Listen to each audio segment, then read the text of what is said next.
ఓం భగవతే వాసుదేవాయ. ఓం నమో భగవతే వాసుదేవాయ. ఓం నమో భగవతే వాసుదేవాయ. ఓం నమో భగవతే వాసుదేవాయ. ఓం నమో వాసుదేవాయ. ఓం భగవతే వాసుదేవాయ. నారాయణం నమస్కృత్యం నారాయణం నమస్కృత్యం నరం చైవ నరోత్తమం నరం చైవ నరోత్తమం దేవీం సరస్వతిం వ్యాసం దేవీం సరస్వతీం వ్యాసం తతో జయముదీర్యే. తతో జయముదీరయేత్. నష్టప్రాయేషు అభద్రేషు నష్టప్రాయేషు దేషు నిత్యం భాగవత సేవయా. నిత్యం భాగవత సేవయా. భగవతీరుత్తమ శ్లోకే భగవతి ఉత్తమ శ్లోకే భక్తిర్భవతి నైష్టకీ. భక్తిర్భవతి నైష్టికీ. కృష్ణాయ వాసుదేవాయ కృష్ణాయ వాసుదేవాయ దేవకీ నందనాయ చ దేవకీ నందనాయ చ నందగోపకుమారాయ గోప నందగోపకుమారాయ గోవిందాయ నమో నమః. గోవిందాయ గోవిందాయ నమో నమః. నమః. ఓం అజ్ఞానతిమిరాంధస్య జ్ఞానాంజనాశలాకయా చక్షురున్మిలితం యేన తస్మై శ్రీగురవే నమః. శ్రీచైతన్యమనోభీష్టం స్థాపితం యేన భూతలే స్వయం రూపः కదా మह्यं దదాతి స్వపదాంతికం. వందేహం శ్రీగురు శ్రీయుతాపదకమలం శ్రీగురున్ వైష్ణవాంశ. శ్రీరూపం సాగ్రజాతా సహగణా రఘునాథాన్వితం తం సజీవం సాద్వైతం సావధూతం పరిజనా సహితం కృష్ణ చైతన్యదేవం శ్రీరాధా కృష్ణపదా సహగణా లలితా శ్రీ విశాఖాన్వితాంశ్చ. హే కృష్ణ కరుణా సింధు దీనబంధో జగత్పతే గోపేశ గోపికా కాంత రాధాకాంత నమస్తే. తప్త కాంచన గౌరాంగి రాధే వృందావనేశ్వరి వృషభానుస్తే దేవి ప్రణమామి హరిప్రియ. నమో విష్ణుపాదాయ కృష్ణప్రేష్టాయ భూతలే శ్రీమతే భక్తివేదాంత స్వామినితి నామిని. నమస్తే సరస్వతే దేవే గౌరవాణి ప్రచారిణి నిర్విశేష శూన్యవాది పాశ్చాత్య దేశతారిణి. వాంఛా కల్పతరుభ్యశ్చ కృపా సింధుభ్య ఏవ చ పతితానాం పావనేభ్యో వైష్ణవేభ్యో నమో నమః. జై శ్రీకృష్ణ చైతన్య ప్రభు నిత్యానంద శ్రీ అద్వైత గదాధర శ్రీవాసది గౌర భక్తవృంద. హరే కృష్ణ కృష్ణ కృష్ణ హరే హరే హరే రామ రామ రామ రామ హరే హరే. హరే కృష్ణ. మనం శ్రీమద్ భాగవతం ద్వితీయ స్కందం అధ్యాయం 6 పురుష సూక్తం నిర్ధారణ. దాంట్లో 35 శ్లోకం మనం చదువుతున్నాం.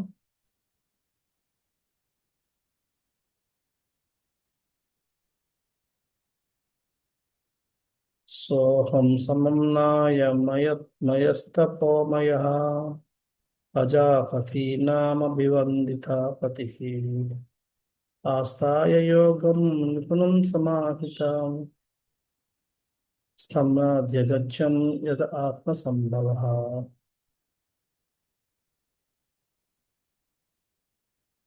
వేద జ్ఞానం యొక్క గురు శిష్య పరంపరలో పూర్ణుడగు గొప్ప బ్రహ్మదేవునిగా తెలియబడినప్పటికీ సమస్త తపములను ఆచరించినప్పటికీ ఆత్మానుభవమునందు ఆత్మానుభవమునందు మరియు యోగమునందు ప్రవీణుడైనప్పటికీ గౌరవపూర్వక వందనముల నర్పించు ప్రజాపతులచే యథారూపమున మాననీయనప్పటికీ నా జన్మకు మూలమైన ఆ దేవదేవుని ఇంకను ఎరుగుజాలకున్నాను. ఇక్కడ బ్రహ్మదేవుడు తన యొక్క స్థితిని కూర్చి చెప్పుకుంటూ తను పొగుడుకుంటున్నాడు. ఒక విధంగా చూసుకుంటే యాక్చువల్గా వేదిక సిద్ధాంతం ప్రకారం చాలా అపరాధం ఒకళ్ళొకరు పొగుడుకోవడం. కానీ ఇక్కడ బ్రహ్మదేవుడు తను పొగుడుకోవడానికి కారణం కూడా ఒకటి ఉంది. ఎందుకంటే ఇంత గొప్పవాడినైనప్పటికి కూడా ఇంత గొప్పవాడిని అయ్యి కూడా నేను ఆయన తెలుసుకోలేకపోతున్నాను. కొన్నిసార్లు ఏదైనా చూడండి, ప్రభుజీ నాకు ఆ ఫలానా వ్యక్తి అరే ఆయనతో పాటు నేను ఆశ్రమం నేనే కలవడం కష్టం, ఇంక మిమ్మల్ని ఎక్కడ కల్పిస్తానంట. అంటే నాకు అదేంటంటే ముందు నాకు అవకాశం రావాలి, నాకే అవకాశం రావట్లేదు, మీకే ఎక్కడ వస్తుంది ఇక్కడ. సో ఆ విధంగా అంటే దాన్ని బట్టి ఆ వ్యక్తిగత గొప్పతనం ఎంత అన్నది మనం ఇండైరెక్ట్ పరోక్షంగా చెప్తున్నాం. నాకే కలవడం అవ్వదు, ఆయన ఎక్కడ మీరు ఎక్కడ కలుస్తారంటే నాకే కలవడం అవ్వదు. అంటే నేను ఆయనతో ఉంటాను, అన్ని ఉండి కూడా నాకే లేదు అవకాశం లేనప్పుడు మీకే ఎక్కడ అవకాశం వస్తుంది, ఆయన అంత గొప్ప వ్యక్తి అని మనం పరోక్షంగా ఆయన్ని పొగుడుతూ ఉంటాం. అది పరోక్షంగా ఆయన తన గొప్పతనాన్ని మనం అంగీకరిస్తున్నాం. అదేవిధంగా ఇక్కడ బ్రహ్మదేవుడు చెప్తున్నాడు. ఇక్కడ చూడండి తన కోసం ఏం చెప్తున్నాడు, ఫస్ట్ది 8 లక్షణాలు చెప్తున్నాడు అంట. మనం చూసుకుంటే ఇక్కడ ఆయన 8 లక్షణాలు ఏంటి? ఫస్ట్ది గురు పరంపరలో పూర్ణుడగు గొప్ప. అంటే గురు పరంపర అనేది ఒక పూర్ణత్వంగా గురు పరంపర అనేది ఈయన ద్వారా మనకి తెలుస్తుంది. గురు పరంపరలో గొప్పవారు ఎవరు? అందరూ మొదలువాడు. మన గురు పరంపరకి అయితే కనీసం ఈయన బ్రహ్మదేవుడు గొప్పవాడు, ఆయన స్టార్టింగ్ ఆరంభం. సో అంత ఆరంభం అంటే నేనే గొప్పవాడిని, నేనైనా స్టార్టింగ్ అని తెలిసిన ఆయనే ఉన్నప్పటికీ కూడా ఒకటి. రెండవది సమస్త తపాలను ఆచరించినప్పటికీ, అంటే ఆయన ఆచరించిన తపస్సు అంటూ లేదు, ప్రతి తపస్సు ఆయన ఆచరించాడు. అది మూడవది ఆత్మానుభవమునందు మరియు యోగమునందు ప్రావీణ్యం. ఆత్మానుభవం అంటే సాక్షాత్కారం.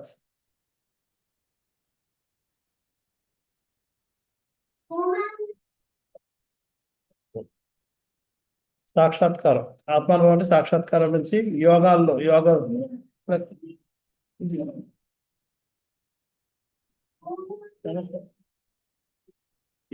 ప్రావీణ్యం ఇట్లలో ఇవన్నీ అంటే ఆత్మ సాక్షాత్కారంలో ఆత్మానుభవం ఆయన కంటే ఇంకెవరు పొందలేరు ఇక్కడ ఈ భౌతిక జగత్తులో. యోగంలో ఆయన ప్రావీణ్యం ఎవరికి లేరు. ప్రజాపతులతోటి ఆయన గౌరవించబడబడుతున్నాడు. వాళ్ళందరూ వందనాలు నమస్కారం చేస్తున్నారు. ప్రజాపతులు అంటే ఎవరికి నమస్కారం చేయరు, మనకు తెలుసు. ఉదాహరణకి దక్ష ప్రజాపతికి శివుడు నమస్కారం చేయలేదని దక్ష ప్రజాపతి కోపం వచ్చింది. ఎందుకంటే ప్రజాపతులు ఉంటే అందరూ నమస్కారం చేయాలి. అటువంటి ప్రజాపతులు ఈయనకి నమస్కారం చేస్తున్నారు. అది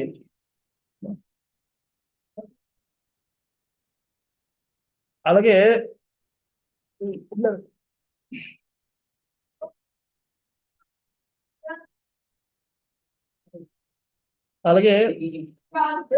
ఇవన్నీ అయినప్పటికి కూడా ఇక్కడ ఏం చెప్పారు? ఫస్ట్ గురు పరంపరకే పూర్ణుడు. గురు పరంపరలో పూర్ణుడు నుండి సమస్త తపాలు ఆచరించిన వాడు ఆత్మాభానంలో నిష్ణాత్ ప్రవీణుడు, యోగవనందు ప్రవీణుడు, ప్రజాపతులతోటి ఏ, ఆ, ఆ, ప్రజాపతులతో వందనాలు అర్పించుతున్నాడు, వందనాలని అందుకుంటున్నాడు. ఏ,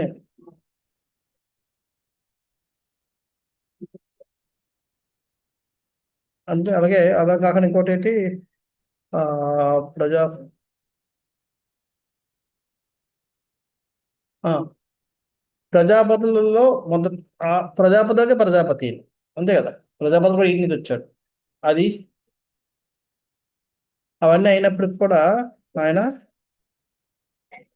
ఏమన్నాడు, నా జన్మకి కారణం దేవుడిని నేను ఇంతవరకు తెలుసుకోలేకపోతున్నాను.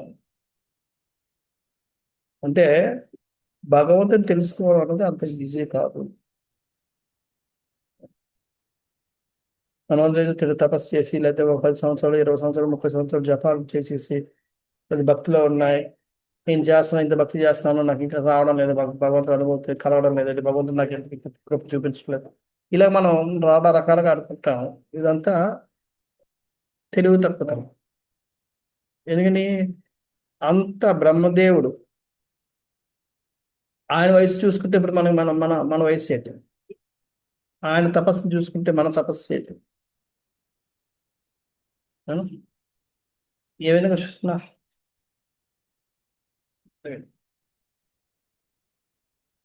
ఆ, ఏ విధంగా చూసుకున్నా ఆయన ఒక జ్ఞానాన్ని చూసుకుంటే మన జ్ఞానం ఏంటి? ఏ విధంగా చూసుకుని మనం ఎందుకు పనికిరాం? అయినప్పటికీ అటువంటి ఆయన చెప్తున్నాడు, నేను అర్థం చేసుకోలేను భగవంతుని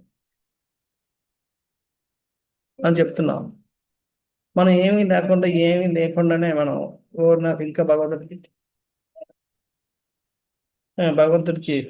భగవద్ ఎందుకు నాకు తెలియడం లేదు, భగవంతుడు నేను అర్థం చేసుకోలేదు, ఎందుకు అర్థం అవడం లేదు, భగవద్ ఎందుకు కనపడలేదు, రకరకాలుగా ఏవో మాట్లాడుకుంటాం.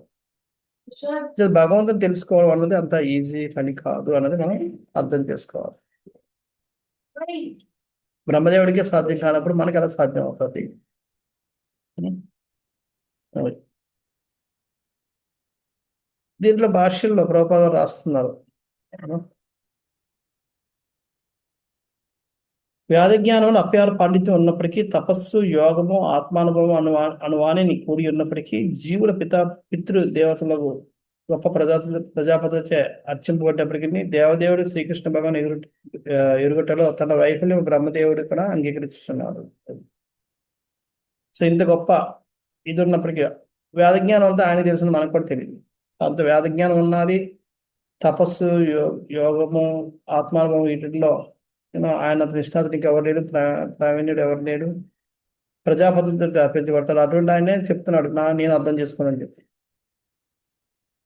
మనం ఎక్కడ అర్థం చేసుకోవాలి భగవంతుడిని? అందుకే చాలాసార్లు భగవంతుడి యొక్క లీలల్లో మనకి కన్ఫ్యూజన్ చాలా అర్థం అవుతుంది. మీలో చాలా మంది ప్రశ్నలు అడుగుతున్నారు, ప్రభు ఇది చాలా కష్టంగా ఉందని అర్థం చేసుకోవడం. ఎందుకంటే కష్టంగా ఉంటుంది. ప్రభుపాద గారు కూడా ఇలాగే ఏదో మాట్లాడుతూ వస్తుంటే, అందుకే నేను చెప్పింది భగవంతుడు మనం అర్థం చేసుకోవాలని చెప్తుంటాను. నా రాయడం వెనకాతల ముఖ్య ఉద్దేశం అంటే భగవంతుడు మనం అర్థం చేసుకోవాలని మీరు తెలుసుకోవాలంటారు. మరి భగవంతుడు అర్థం చేసుకోలేనప్పుడు మీరు ఎందుకు ఇన్ని పుస్తకాలు రాశారు, మాకు అర్థం అయ్యేటట్టు చెయ్యాలనే కదా అంటే కాదు అంటారు. ఏమంటారు? ఇన్ని పుస్తకాలు రాసి చదివిన తర్వాత కూడా భగవంతుడిని అర్థం చేసుకోవడం కోసం ఇన్ని పుస్తకాలు రాశాను. అంటే ప్రభుపాద చెప్పింది ఏంటంటే, ప్రభుపాద పుస్తకాలు రాయడానికి ముఖ్య ఉద్దేశం ఏంటి, మనకు భగవంతుడు ఏంటో తెలియజేయడం కోసం కాదు. దేనికోసం రాశారు? భగవంతుని మనం అర్థం చేసుకోలేము అని తెలపడం కోసం రాశారు పుస్తకాలు. అందుచేత భగవంతుని మనం అంత తొందరగా అంత సులభంగా మనం అర్థం చేసుకోవాలన్న విషయాన్ని మనం అర్థం చేసుకోగలగాలి. అనగా దేవదేవుని ఎరుగుటకు యోగ్యతలు సరిపోవు. ఈ యోగ్యతలు సరిపోవు అంటే ఈ తపస్సు ఏదో నేను తపస్సు చేశాను, నేను ఇంత ప్రచారం చేశాను, ఇన్ని మందిరాలు కట్టాను, ఇంత డొనేషన్ కలెక్ట్ చేశాను, ఇన్ని అతను ఏమన్నా ఇవేవి కూడా ఈ యోగ్యతలు ఏమి పని రేవి అని తెలుసుకోవడానికి. మరి ఎలాగా? హృదయ ఉత్కంఠతతో బ్రహ్మదేవుడు భగవాన్ సేవించుటకు యత్నించినప్పుడు ఆ దేవదేవుని గురించి కొద్దిగా తెలుసుకోగలిగాను. అది హృదయ ఉత్కంఠ అంటే హృదయపూర్వకంగా హృదయంలో భావపూర్వకంగా ఆయన సేవించడానికి ప్రయత్నం చేసినప్పుడు కొద్దిగా తెలుసుకోగలిగాడు. అది సంచేత అక్కడ మనం భగవద్గీత తెలుసుకోవాలంటే భగవాన్ని సేవించడానికి ప్రయత్నం చేసినప్పుడు మాత్రమే మనం భగవద్గీత తెలుసుకోగలుగుతాం. ఆ సేవ చేసి మళ్ళీ తెలుసుకోలేదు అని చెప్పి మనం ఎప్పుడైతే మనం ఆశిస్తాం అప్పుడు మళ్ళీ తెలుసుకోవాలి. సో అనుకోవచ్చు, ఓకే భగవంతుడు చెప్పాడు ఇక్కడ ప్రభుపాదులు రాశారు భగవంతుడు సేవించినప్పుడు భగవంతుడు తెలుసుకుంటాం అని చెప్పి నేను సేవిస్తున్నాను, నేను సేవ చేస్తున్నాను, భగవంతుడు సేవ చేస్తున్నాను, హిందూ భగవంతుడు ఇంకా తోడలేదని ఎప్పుడైతే అనుకుంటాం అప్పుడు మనం భగవంతుడు తెలుసుకోవాలి. ఆ సేవ చేస్తున్నప్పుడు ఆ సేవ యొక్క సేవ భగవంతుడు నచ్చితే భగవంతుడు ఆయన మనకి తెలిసేటట్టు చేసుకుంటాడు. అది చేయడం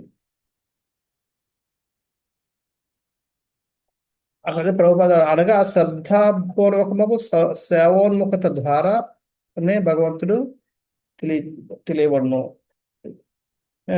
అంటే భగవంతుడు తెలుసుకునేలాగా శ్రద్ధాపూర్వకంగా మనం భగవంతుడు సేవ చేయడానికి ఉన్ముఖం అవ్వడం.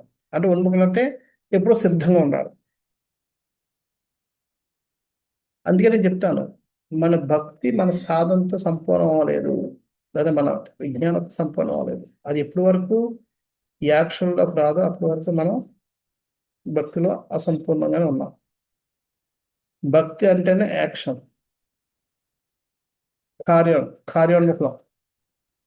ఇంకా సేవ అంటేనే ఏంటి? సేవ అంటే కూర్చొని ఇచ్చేయడం కాదు. సేవ అంటేనే ఏదో ఒకటి చేయడం, కార్యం చేయడం. సంచేత మనం ఆ కార్యానికి ఉన్ముఖులు ఎప్పుడైతే అవ్వమో అప్పటి వరకు మనం భగవంతుని తెలుసుకునే అవకాశమే లేదు.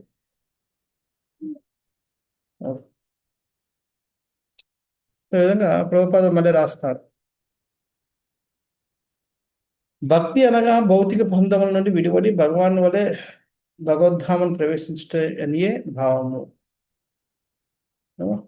వ్యక్తిత్వం కోల్పోవుట భక్తి యోగము లక్ష్యం కానే కాదు. అది సో భక్తి అంటే ఈ భౌతిక జగత్తును విడిచిపెట్టి భగవద్ధామం, భగవంతుల్లో ఎక్కడైతే ఉంటాడో భగవంతుల్లో మనం కూడా అక్కడ ఉండడానికి ప్రయత్నం చేయడమే, ఉండాలని కోరుకోవడమే భక్తి. వ్యక్తిత్వాన్ని కోల్పోవడం కాదు.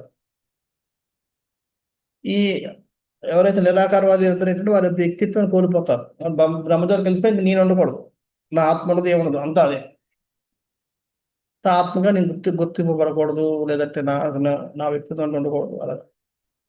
కానీ భక్తి అన్నది అది కాదు, వ్యక్తిత్వాన్ని కోల్పోవడం కాదు. మన భౌతిక జగత్కి ఆధ్యాత్మిక జగత్కి వెళ్ళినా సరే మన వ్యక్తిత్వం ఉంటుంది మనకు రకమైన. అందుకనే అక్కడ భౌతిక జగత్కి వెళ్ళిన తర్వాత కూడా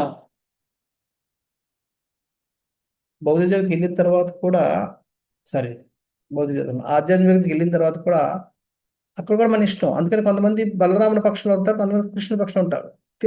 అందరికీ తెలుసు కృష్ణుడు దేవాదేవుడు అని, అయినా సరే వాళ్ళు బలరాముని పక్షాన్ని ఉంటారు. కొంతమంది గోపికులు, అందరు గోపికులు కృష్ణుడి దగ్గరికి వెళ్ళరు. కొంతమందికి బలరామునే నచ్చుతారు, వాళ్ళు కృష్ణుడి దగ్గరికి వెళ్ళమని వెళ్ళరు. ఎందుకని అక్కడ కూడా వ్యక్తిత్వం, వాళ్ళ ఇష్టాలు అక్కడ కూడా. ఆధ్యాత్మిక జగత్కి వెళ్ళిపోయినంత మాత్రాన మనం మన వ్యక్తిత్వాన్ని కోల్పోం. భక్తిలో వ్యక్తిత్వం కోల్పోవడం అన్న ప్రశ్నే ఉండదు. అదో సంచేత భక్తి అంటేనే మనం భగవంతుడితో పాటు ఉంటాం, కానీ భగవంతుడిలాగా మన వ్యక్తిత్వాన్ని కోల్పోవడం కాదు. అది మన లక్ష్యం కానే కాదు. మన ఇష్టాలు, మన ఇష్టాలు, మన సేవ, మనం అందుకనే అక్కడ ప్రతి ఒక్కరు ఒక రకంగా సేవ చేస్తారు, మనం ఒక రకంగా చేస్తాం. చూడు, నేను అదే కీరు ఉండొచ్చు, ఇంకొకరు అదే కీరు ఉండొచ్చు, కానీ ఇద్దరు తరగతి కీర్లు రెండు రకాలుగా ఉంటాయి. ఎందుకని ఇద్దరు భావాలు వేరు. అంటే భగవంతుడు ఆ కీరుని ఒకలాగా ఆస్వాదిస్తాడు, ఇంకొకరి కీరుని ఇంకొకలాగా ఆస్వాదిస్తాడు. ఎందుకంటే వాళ్ళ భావం వేరు, నా వాళ్ళ భావం వేరు. అందుకని భగవంతుడు కోల్పోతుంది ఏంటంటే మనం లేకపోవడం, మనం ఆయనతో పాటు ఉండాలని ఎందుకు కోరుకుంటున్నా అంటే ఆయన సేవ చేసేవాళ్ళు లేక కాదు, లేకపోతే ఏది కాదు, కానీ మనలాగా సేవ చేసేవాళ్ళు లేరు. ఎందుకని మనం ఒక వెరైటీ ఉంటుంది. ఇప్పుడు చూడండి, ఇప్పుడు నేను అయోధ్యలో ఉన్నాను. ఇక్కడ కూడా ఇడ్లీ దోశ దొరుకుతాయి, కానీ ఇక్కడ ఇడ్లీ దోశ తినడానికి, మన ఆంధ్రాకి వచ్చి ఇడ్లీ దోశ తినడానికి చాలా తేడా ఉంటుంది. ఎందుకని ఇక్కడ వాళ్ళు ఎంత చేసినా మనలాగా రాదు, ఆ టేస్ట్ రాదు. అలాగే మనం అక్కడ ఏదైనా ఆలు పరాటా గట్రా చేసామనుకోండి, అది ఇక్కడలాగా రాదు. స్వాభావికం, అది సహజంగా వచ్చే లక్షణం ఉంటుంది. అంచేత ఏ ఇద్దరి సేవ కూడా సమానంగా ఉంది. అంటే భగవంతుడు మన సేవ, మనం చేసే సేవ ఏదైతే గార్లాంటి చేయడం, లేదంటే ఒక పూలమాల చేయడం, అది అలాంటి సేవ ఇంకొకటి ఎవరో చేస్తూ ఉండొచ్చు, అది జరుగుతూ ఉండొచ్చు సేవ. మన లాంటి భావంతో చేసేది ఒకటి. ఇక్కడ ఎలాగైతే ఇక్కడ కూడా పేరు గది ఇడ్లీ కనబడచ్చు, దోశ కనబడచ్చు, కానీ ఆ టేస్ట్ వేరే ఉంటుంది, ఇక్కడ టేస్ట్ వేరే ఉంటుంది. సో అదేవిధంగా భగవంతుడు టేస్ట్, ఆ భావనలో ఉన్న టేస్ట్ని ఆయన కోరుకుంటాడు. అందుకని మనం మిస్ అవుతున్నాం. అంతే తప్ప మన లేకపోతే అక్కడ సేవ జరగదని కాదు. బ్రహ్మదేవుని కన్నా వేరెవరునో అధికులు కానందున నామమాత్ర వేదాంతులు పరమసత్యం పూర్ణముగా ఎట్లు ఎరగలరు. ఎంత పెద్ద వేదాంతి అయినా, సిద్ధాంతి అయినా సరే బ్రహ్మదేవుని మించిపోలేడు కదా. అటువంటి బ్రహ్మదేవుడు చెప్తున్నాడు, నేనే భగవంతుని అర్థం చేసుకోలేను అని. ఇప్పుడు మిగతా వేదాంతులు కానీ సిద్ధాంతులు కానీ ఎలాగ అర్థం చేసుకుంటారు? అలాగే ఎవరైనా అన్నారు అంటే నేను అర్థం చేసుకోగలను, నేను అర్థం చేసుకున్నానంటే అది ఖచ్చితంగా తప్పుడు సమాచారం అవుతుంది. వేదాంతం అనగా ఆత్మానుభూతి, భక్తి అనగా భగవద్ అనుభూతి.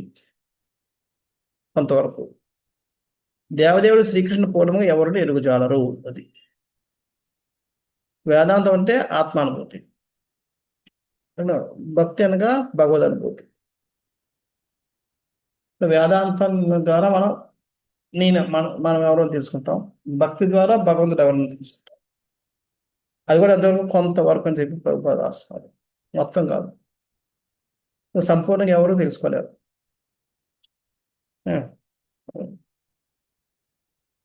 సో ఈ విధంగా ప్రభుపాద రాస్తున్నారు. దీని మీద విశ్వనాథ్ చక్రవర్తి టాపిక్లో చాలా మంచిగా రాస్తారు.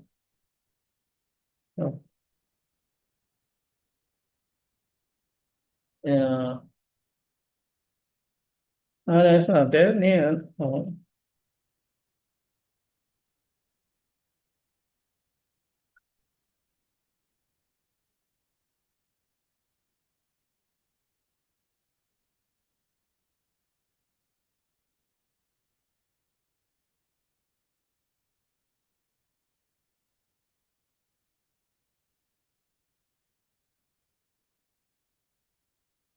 ఇక్కడ మనం భగవంతుని తెలుసుకోకపోవడానికి కారణం ఏమిటి అంటే,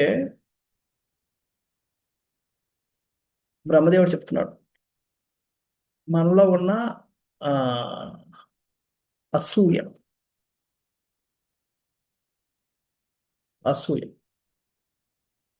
మనం సంపూర్ణంగా అసూయ నుంచి ముక్తులైన వాళ్ళు కాదు. అనసూయలం కాదు, అసూయ. సంచేత మనకి సంపూర్ణంగా లేదు, సంపూర్ణంగా మనం భగవంతుడి యొక్క దీని నుంచి మనం సంపూర్ణ విముక్తులు అవ్వలేదు కాబట్టి భగవంతుడు మనం నేర్చుకోవాలి. అందుకనే నిర్మత్సరాణం సతాం అని చెప్పి భాగవతాన్ని ఎవరు అర్థం చేసుకోగలరో, నిర్మత్సరాణం సతాం. మత్సర్యం ఎవరైతే భ్రమలో ఉంటారో, ఎవరైతే ఇలాగా మత్సర్యం అంటే మోహం అంటే భ్రమ, మత్సరం అంటే అసూయ. అసూయ పరులు ఎవరైతే ఉంటారో నిర్మత్సరం అంటే అసూయ లేని వాళ్ళు మాత్రం భాగవతాన్ని అర్థం చేసుకోవాలి. ఎవరైతే భాగవతం అర్థం చేసుకున్నారో భగవంతుని కొంతవరకు అర్థం చేసుకోవాలి. సో మనం సంపూర్ణంగా అంటే భగవంతుడు ఎవరు బ్రహ్మదేవుడు అంటున్నాడు, నాలో ఇంకా అసూయ ఉంది. ఆ అసూయ ఉంది కాబట్టి నేను భగవంతుడు సంపూర్ణంగా అర్థం చేసుకోలేకపోతున్నాను. బ్రహ్మదేవుడు అలాగుంటే మన పరిస్థితి ఏంటి? మళ్ళీ అసూయ లేదని చెప్పగలవా? చెప్తాం కొంతమందికి, కానీ అది చెప్తున్నా అది నిజం కాదని అర్థం చేసుకోవాలి. అదంతా తప్పుడు సమాచారం. చేత ఎప్పుడైతే మనం అసూయ లేకుండా ఉంటాం, అప్పుడు మనం భగవంతుని కొంతవరకు అర్థం చేసుకోగలుగుతాం.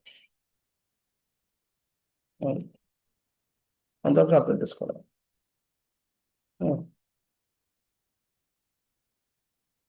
సో నేను అక్కడ చెప్తున్నాడు, భగవంతుడు చెప్పడం ఫస్ట్ మొట్టమొదటి పదం తప అన్న పదం బ్రహ్మదేవుడే ఉన్నాడు. దాన్ని అర్థం చేసుకుంటే బ్రహ్మదేవుడు, దాని నుంచి తపస్సు చేసిన బ్రహ్మ. ఇంత ముందు చోట్ల మనం చెప్తున్నాం, మొట్టమొదటిసారిగా తపస్సు చేసిన ఆయన, దాని తర్వాత మిగతా వాళ్ళంతా తపస్సు చేశారు. తపస్సు చేసింది ఆయన, దాని నుంచి ఫలితాన్ని కూడా మొట్టమొదటిసారి ఫలితాన్ని పొందింది కూడా ఆయన. అన్ని ఆయన అవన్నిటికీ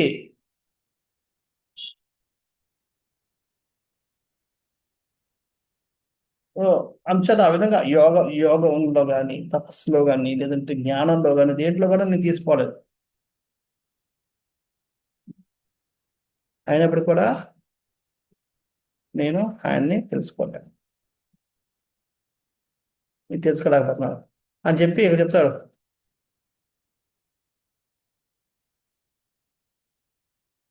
భగవంతుడిచే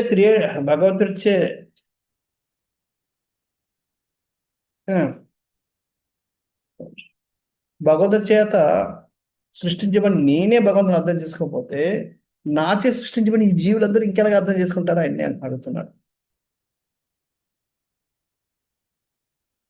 కృష్ణ చక్ర ఠాకూర్ భగవంతుడు సృష్టించబడి భగవంతుని నేను అర్థం చేసుకోలేదు. అటువంటిప్పుడు నాచే సృష్టించబడిన ఈ జీవుడు భగవంతుని ఇంకెలాగా అర్థం చేసుకుంటాయి? అంతే కదా, ప్రభుపాద వారి కోసం ప్రభుపాద శిష్యులకి తెలియకపోతే మనకి ఇంకేం తెలుస్తుంది? వాళ్ళు తెలిసిన మనకు ఖచ్చితంగా తెలియదు. మనకి వాళ్ళకంటే ఎక్కువ తెలుసు అనుకుంటే అది తప్పుడు సమాచారం, అది గర్వపూర్తం. అది సో ఒక్క నిమిషం.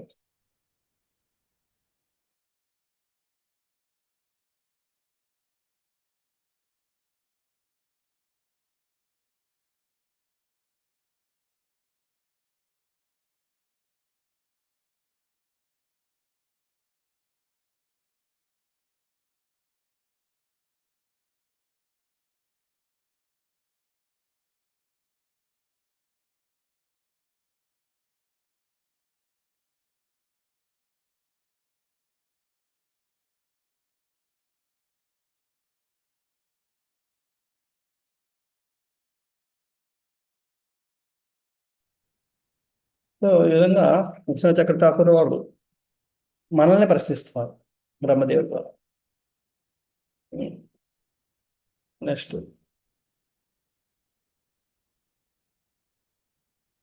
తతోస్మ్యహం తచ్చరణం సమీయుషాం భవచ్చిదం స్వస్థజనం సుమంగళం యో హ్యత్మ మాయా విభవం స్మ పర్యఘాత్ యథా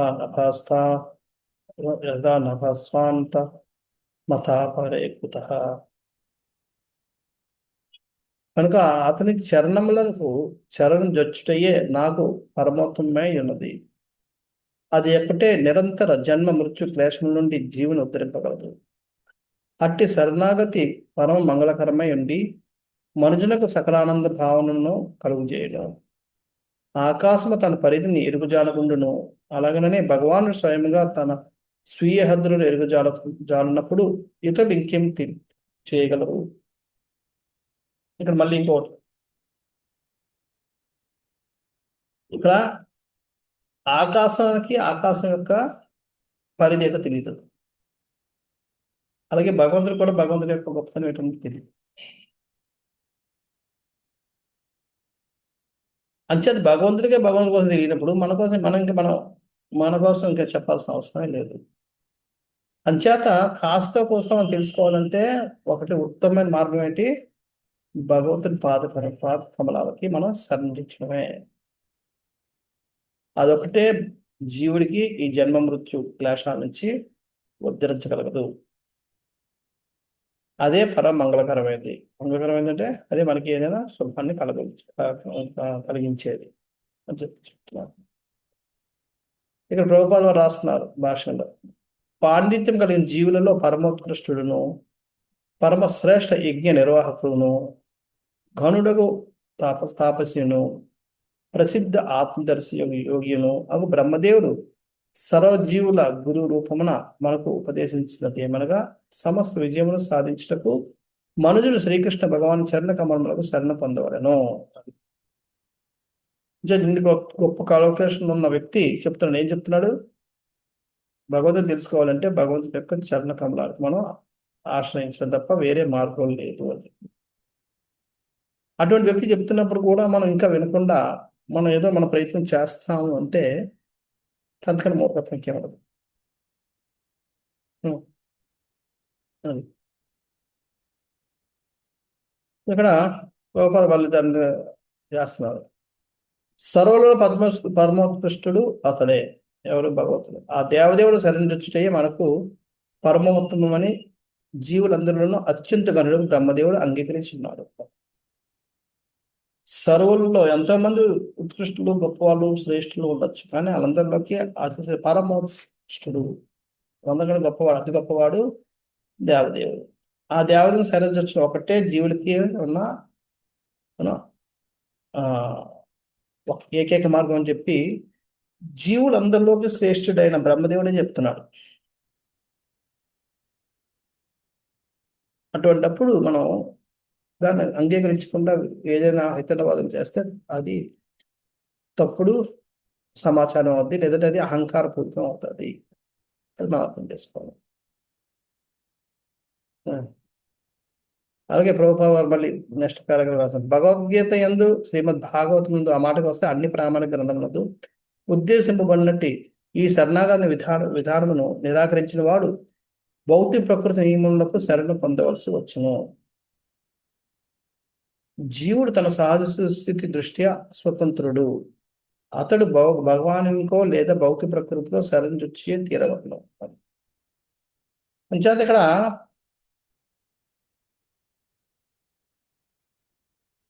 ఎప్పుడైతే భగవంతుడికి శరణాగతి పొందాలి అన్న విషయాన్ని జీవుడు తిరస్కరిస్తాడో అప్పుడు ఆటోమేటిక్గా ఆయన ఈ భౌతిక ప్రకృతి గుణాలకి ఆయన స్వాధీన పడిపోయాడు అని అర్థం.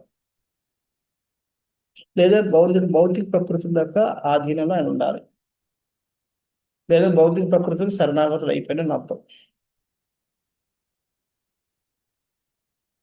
ఎలాగైతే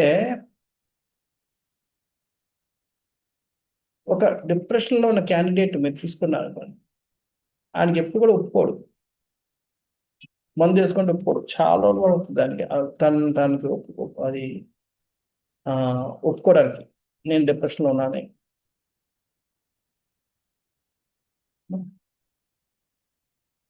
ఎందుకు అంటే అందుకని వాళ్ళు మందులు వేసుకోవడం ఇష్టపడరు కోసం, కానీ వాళ్ళు ఆ సఫరింగ్ అవుతున్నారు కాబట్టి అది భరించలాగా వేసుకుంటారు తప్ప వాళ్ళు నిజంగా నేను డిప్రెషన్లో ఉన్నానని ఎప్పుడు వేసుకోరు. నాకు డిప్రెషన్ ఉంది, నేను డిప్రెషన్లో ఉంటాను కదా, డిప్రెషన్ పోవాలి, మీ మందులు వేసుకోవాలి నా భావం ఎప్పుడు చేసుకోవాలి. అలా ఇబ్బంది పడుతున్నారు కాబట్టి ఇబ్బందికి ఏదో వేసుకుని పడాలి, ఏదో ఒకటి బయట పడాలన్న ఉద్దేశం మీద మొదలు పెడతారు. తర్వాత అది న్యాచురల్గా వాళ్ళు అంగీకరిస్తారు. వాళ్ళు ఆ డిప్రెషన్లో ఉన్నారన్న విషయం అంగీకరించడం చాలా టైం పడుతుంది. అదే విధంగా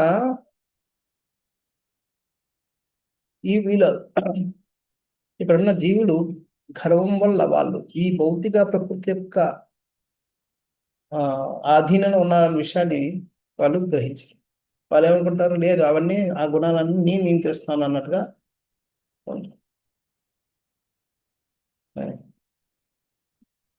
సో యాక్చువల్గా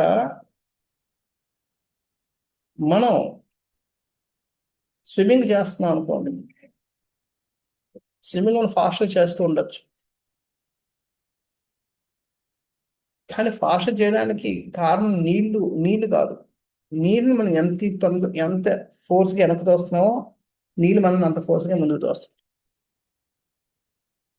ఆటోమేటిక్గా అది మన యొక్క ఫోర్సే మనం ముందుకు తీసుకెళ్తుంది. సో అదేవిధంగా ఇక్కడ మనం ఎంతగా తిరస్కరిస్తూ ఉంటామో భగవంతుడి యొక్క శరణాగతిని, మనం అంతగా ఈ గుణాలకు మనం వశమైపోతూ ఉంటాం. అది మనం అంగీకరించడం. గుణాల దాకా అయితే అంటే గుణాలు మనం వశమైపోయామంటే మాయలో ఉన్నట్టు. మాయ అంటే అర్థం ఏంటి? ఏదైతే కాదో దాన్నే మనం అంగీకరిస్తుంటాం. సో నేను గుణాల వశంలో లేదు అంటే ఏదైతే గుణాల వశంలో ఉన్నాం లేదని మనం అంగీకరిస్తుంటాం. ఏది కాదు దాన్ని నిజం అనుకుంటూ కూర్చుంటాం. ఆ విధంగా మనం దీంట్లో ఈ దీంట్లో ఊబిలో పడిపోతున్నాం. అందుకనే మన సహజ స్థితి అస్వతంత్రుడు. జీవేర స్వరూప కృష్ణార నిత్యదాసు. మన దాసు ఎప్పుడు కూడా యజమానులు కాదు. యజమాని కాదు అంటే మనం స్వతంత్రం కాదు. యజమానే స్వతంత్ర నియమాలు స్వతంత్ర నిర్ణయాలు తీసుకోవచ్చు. మిగతా వాళ్ళు ఎవరు తీసుకోలేరు. అంతే మనం నిత్యేర కృష్ణదాసు. మనం ఎప్పుడు కృష్ణదాసులం కాబట్టి, దాసులే కాబట్టి మనం ఎప్పుడు యజమానులు కాదు కాబట్టి మనం ఎప్పుడు స్వతంత్రం కాదు. ఎందుకని అయితే మనం భగవంతుడి యొక్క ఆధీనంలో ఉండాలి, లేదా ప్రకృతి ఆధీనంలో ఎవరో ఒకరు ఆధీనంలో ఉండాలి. ఎవరు ఆధీనం లేకుండా నేను నా మటుకు నేను ఉంటానంటే ఉండడానికి అవ్వలేదు, ఆ ఆప్షన్ లేదు. అయితే ఎక్కడికైనా వెళ్ళు, లేదంటే ఇటే అటో మధ్యలో ఉంటాను కుదరదు. సో ఆ విధంగా మనకి ఆప్షన్ లేదు ఇక్కడ. అందుకనే మనం కృష్ణునైనా శరణాగతి తీసుకోలేదు, మాయనైనా శరణాగతి తీసుకోవాలి. కృష్ణుడు మన శరణాగతి తీసుకోవాలి, మాయన శరణాగతి తీసుకోవాల్సి వస్తుంది. కృష్ణ శరణం ద్వారా అతడు సుఖవంతుడును ముక్తుడును కాగలడు, కానీ మాయకు శరణ పొందడం ద్వారా అతడు క్లేశములు పాలవడం. అది ప్రభుపాద చెప్తున్నారు. మన ఇద్దరిలో ఎవరో తీసుకోవాలి. కృష్ణుని మనం శరణాగతి తీసుకుంటే సుఖవంతుడు ముక్తులు అవుతాం. అలాగే మాయను శరణాగతి తీసుకుంటే క్లేశాలు పాలవుతాం. కనుక సమస్త క్లేశముల అంతమనగా శ్రీకృష్ణ భగవాను శరణి వచ్చే భావము. అది నిజంగా మన క్లేశాల నుంచి సమస్తం సంపూర్ణంగా హరించిన మన స్వతంత్రం అంటే అంతం అయిపోయి అంటే అర్థం ఏంటంటే మనం ఎంత ఎక్కువగా మన కృష్ణ శరణాగతి తీసుకుంటాం అంత ఎక్కువగా మనం ఈ క్లేశాలు మనం అంతం చేసుకునే వాళ్ళం అవుతాం. మనం సంపూర్ణంగా కృష్ణ శరణాగతి తీసుకుంటే మన ఈ క్లేశాల నుంచి సంపూర్ణంగా బయటపడిన వాళ్ళు అవుతాం. అంటే అర్థం ఏంటి? కష్టాలు ఉండవు వాళ్ళకి కాదు. కష్టాలు ఉండవు కాదు, కష్టాలు ఉంటాయి. ఈ భౌతిక జగత్తులో ఉన్న ప్రతి ఒక్కరికి కష్టాలు ఉంటాయి. భక్తులు అవ్వచ్చు, భక్తులు అవ్వచ్చు, భగవంతుడు అవ్వచ్చు. స్వయం భగవంతుడు కూడా క్లేశాలు ఉంటాయి. ఎందుకంటే ఇది ఈ జగత్తలక సహజమైన గుణం. భగవంతుడికి వచ్చినా సరే భగవంతుడు కూడా ఎస్ అదేంటి భగవంతుడు మరి స్వతంత్రుడు కూడా ఆయనకి ఇటువంటి క్లేశాలు ఉండకూడదు కదా, ఎస్ ఉండకూడదు. కానీ ఆయన తన నియమాన్ని కూడా ధిక్కరించడు. తన నియమాన్ని కూడా ధిక్కరించడం. అందుకని చూడండి, ఇప్పుడు ఎలక్షన్లు అయినప్పుడు మోదీ లేకపోతే ఎవరో ఎంపీ క్యాండిడేట్ ఉంటాడు, ఆయన కూడా ఓటేస్తాడు. అది ఆయన ఓటు ఆయన వేసుకోవడం ఏంటి? ఎందుకంటే అది ఆయన ఒక పౌరుడుగా తన బాధ్యత. అది రాజ్యాంగ నియమం కాబట్టి ప్రతి పౌరుడు ఓటేయడం అన్నది ఆయన ఒక పౌరుడుగా ఆదర్శనీయంగా ఆయన ఓటేస్తుంటాడు. అలాగే భగవంతుడు కూడా ఇట్లా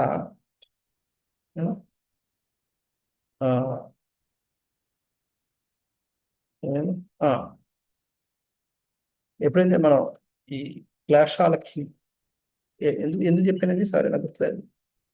దేనికోసం పాయింట్ చెప్పాను, ఓటర్ పాయింట్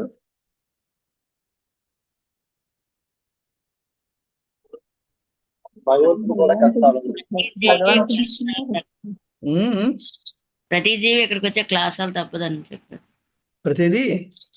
ప్రతి జీవి క్లాస్ భౌతిక జగత్తులో భౌతిక జగత్తులో వచ్చిన ప్రతి జీవి కూడా భగవంతుడు వచ్చినా సరే భగవంతుడు కూడా ఇక్కడ ఈ కష్టాలు క్లేశాలు తప్పాలి. అది ఆయనకి క్లేశాలు ఆయనకి ఉంటాయని కాదు, కానీ కానీ మరి ఆయనకి మనకి తేడా ఏంటి? ఆయన క్లేశాలు ఉన్నా ఆయన ఎఫెక్ట్ అవ్వదు, మనం ఎఫెక్ట్ అయిపోతాం. అది తేడా. ఇప్పుడు రాముడు సీతాదేవిని కోల్పోయినప్పుడు రాముడు ఏడ్చాడు, బాధపడ్డాడు, నా భార్య నా భార్య అని చెప్పి. మనం కూడా మన భార్యను కోల్పోతే లేదా భర్తను కోల్పోతే మనం కూడా ఏడుస్తాం.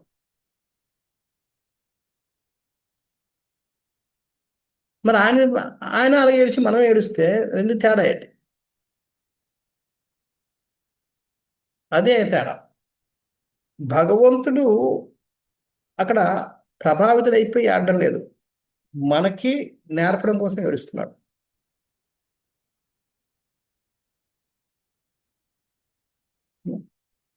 భగవంతుడు మన్నాడు ఒక హీరో చిన్న ఇక్కడ సినిమాలో 4 సినిమాలు హిట్ అయ్యాయంటే ఆయన అంటే 10 మంది ఆడపిల్లలు అను, అది హీరోయిన్ అయితే అబ్బాయిలు రెడీగా ఉంటారు పెళ్లి చేసుకోవడానికి. వాళ్ళు చేసుకుంటారంటే 100 మంది 4వ భార్య కింద 5వ భార్య కింద అంగీకరించడానికి కాక రెడీ అయిపోతారు ఆ అమ్మాయిలు.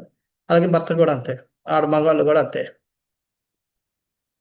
అటువంటి ఒక చిన్న 4 సినిమాలు హిట్ అయిన హీరోకి అంత మోజు ఉన్నప్పుడు భగవంతుడి పరిస్థితి, భగవంతుడి పెళ్లి చేసుకోవాలంటే ఎవరు రెడీగా ఉంటారు? కానీ శ్రీరాముడు పెళ్లి చేసుకోలేదు. నాకు సీత పోతే ఏదో ఆమె అంటేనే ఇష్టపడినట్టు, ఆమె అంటే బతకలేనట్టు, ఆమె మీదే మోజు ఉన్నట్టు కాదు. అయినా అది దాని ద్వారా ఒక భర్త ఒక భార్యని కలిగి ఉండాలి అన్న విషయాన్ని మనం నేర్పుతున్నాడు. సో అలాగే రాముడు అడవిలో ఏడుస్తూ ఉన్నాడు, సీతే సీతే సీతే అని చెప్పి. రాముడి మీద ధ్యానం చేస్తానికి శివుడు నవ్వుతూ ఉన్నాడు అక్కడ ధ్యానం చేసుకుంటూ. ఇంకా శివుడు చూస్తున్నాడు ఇదంతా రామాయణం ఇక్కడ ఏం జరుగుతుంది. పార్వతీదేవి అడుగుతుంది, స్వామి ఏంటి ఈరోజు ఏదో ఆటోమేటిక్గా మీరు తపస్సు చేస్తూ నవ్వుకుంటున్నారు, ఏమైంది అంటాడు. ఏమైంది అటు చూడు కిందకి చూడని చెప్పి చూపిస్తాడు పార్వతీదేవి. రాముడు సీతే సీతే ఏడుస్తున్నాడు, చెట్టుని అడుగుతున్నాడు, పుట్టలు అడుగుతున్నాడు, జంతువులు అడుగుతున్నాడు. ఓ లేడీ నువ్వు చూసావా, నువ్వు సీత ఎక్కడికి వెళ్ళిపోయిందో, ఎవరు తీసుకెళ్ళా చూసావా, ఓ చెట్టు నువ్వు చూసావా, పుట్ట నువ్వు చూసావా, ఏ పువ్వు చూసావా, ఆకు చూసావా, ఇలాగని ఆకుని, పువ్వుల్ని, చెట్లని, కొమ్మల్ని, రమ్మల్ని అన్ని అడుగుతూ వెళ్తున్నాడు, ఏడుస్తున్నాడు, బాధపడుతున్నాడు. సీత నువ్వు లేక నేను ఎలా బతకగలను, ఎలాగా, నువ్వు నా ప్రాణం, నువ్వు దొరకకపోతే నేను ఉండలేను, నేను చనిపోతాను, నేను కూడా ఈ నీ విరహభావంలో దహించకపోతున్నాను, అది ఇదని చెప్పి రకరకాల బాధపడుతున్నాడు. చూస్తే పార్వతి ఉంటుంది, సహజమే కదండి పాపం, భార్యని కోల్పోయాడు అంటాడు. ఏమన్నా సహజమా, అందుకే నవ్వుతున్నాను అంటాడు. అంటే చూడు నా స్వామి ఎంత చిన్న సామాన్య మనిషి ఏ విధంగా బాధపడితే ఆ విధంగా బాధపడుతున్నాడు. ఎంత భ్రమితులు చేస్తున్నాడు జనాలని అని చెప్పి అంటాడు. భ్రమితులు అది నిజమే కదండి అంటారు. వెళ్ళి టెస్ట్ చేసుకొని చెప్తారు. అప్పుడు అదేం చేస్తుందంటే పార్వతీదేవి వెళ్ళి సీతాదేవి దగ్గర నిలబడుతుంది ఎదురుగా ఒక చెట్టు పక్కన. రాముడు అడుగుతూ వస్తాడు. వస్తూ పైకి చూడడం లేదు, కిందనే ఏడుస్తూ దొర్లుతూ ఓ మాతే ఓ దుర్గే మా సీతను చూసామంటాడు. ఆమె సీతాదేవిలో ఉంది, కానీ సీతాదేవి ముఖం పైన కూడా చూడలేదు, కింద చూసి చెప్తుంటాడు, అడుగుతాడు, దుర్గా మా సీతాదేవిని చూసామను అని చెప్పి. ఆ చిన్న పోతుంది, అరే నేను ఏం చేశాను చెప్తా అంటే ఆయన అక్కడికి మళ్ళా కాదు,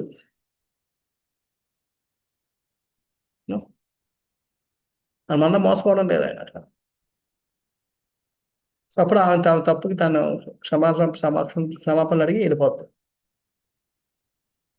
మళ్ళీ రాముడు మళ్ళీ యథాతథంగా ఆ ప్రార్థనలు వింటాడు, ఆమెకి సెలవు ఇస్తాడు, అని ఇస్తాడు. మళ్ళీ యథాతథంగా మళ్ళీ తన యాక్షన్లోకి వెళ్ళిపోతాడు. సో అక్కడ భగవంతుడికి, ఎందుకంటే భగవంతుడు అక్కడ క్లేశం ఉన్నా సరే ఆ క్లేశం ఆయన్ని ఏం చేయలేదు, ప్రభావితం చేయలేదు. అలాగే ఎప్పుడైతే మనం సంపూర్ణంగా భగవంతుడి యొక్క భక్తిలో నిమగ్నం అయిపోతామో, భగవంతుడి సేవలో నిమగ్నం అయిపోతామో, మనలో ఉన్న మనకు క్లేశాలు వచ్చినా ఆ క్లేశాలు మనల్ని ప్రభావితం చేయలేవు. ఉదాహరణ ప్రహ్లాద్ మహారాజు ఎన్ని కష్టాలు వచ్చాయి, కానీ ఒక్క రోజు కూడా ఆయన కష్టం నాకు వచ్చిందని ఆయన అనుకోలేదు. ఎవరంటున్నా మనం అంటున్నాం, అయ్యో ప్రహ్లాద్కి ఎన్ని కష్టాలు అని చెప్పి. ప్రహ్లాదుడు ఏనాడు కూడా నాకు కష్టపెట్టాడే అని చెప్పి తండ్రిని అనుకోవడం కానీ, లేదంటే భగవంతుడు అరే ఇన్ని కష్టాలు నాకు ఎందుకు పెడుతున్నావు, నన్ను రక్షించు అని చెప్పి వేడుకోవడం కానీ ఏమీ చేయలేదు ఆయన.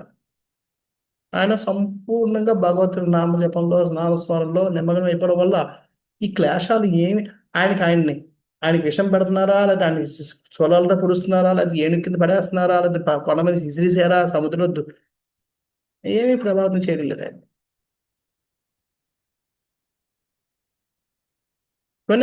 ఇవన్నీ కూడా ఆయన యొక్క ఇదే భౌతిక క్లేశాలు ఆయనకి.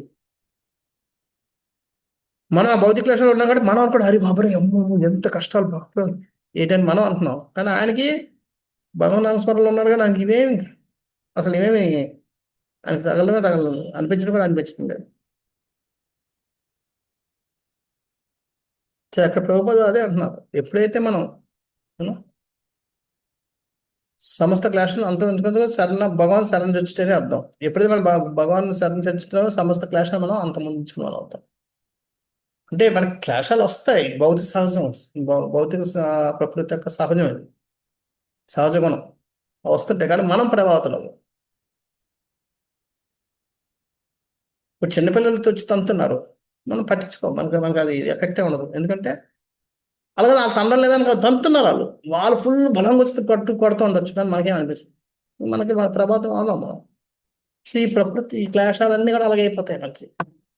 మనం ఇంత ధీరులం అయిపోతాం అంటే ఆ వచ్చే క్లేశాలు కూడా మనల్ని ప్రభావితం చేయలేవు.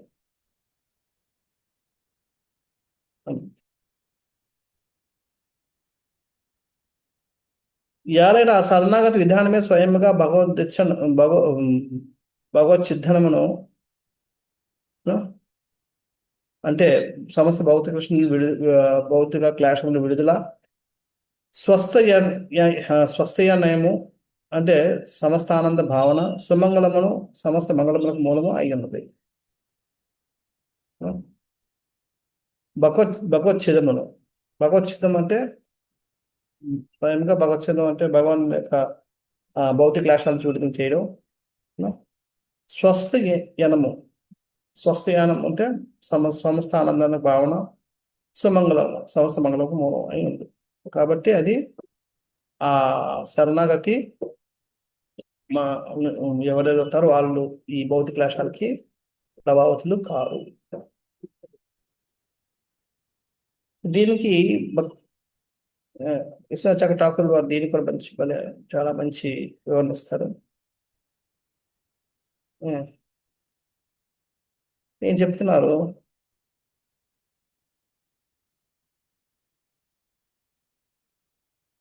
సో ఎవరైతే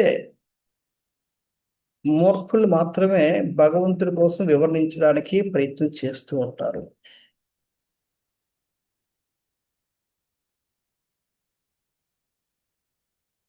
ఎందుకంటే వాళ్ళు నాకు తెలుసు అని చూపించుకోవడం కోసం వాళ్ళు ఎక్కువగా నాటకం చేయాల్సి వస్తుంది. నిజంగా తెలిసినవాడు నాకు భగవంతుడి కోసం ఏం తెలియదు అని తెలిసిన వాడు ఎప్పుడు కూడా తెలియదు కాబట్టి తెలియనట్టుగా మాట్లాడుతుంటాడు.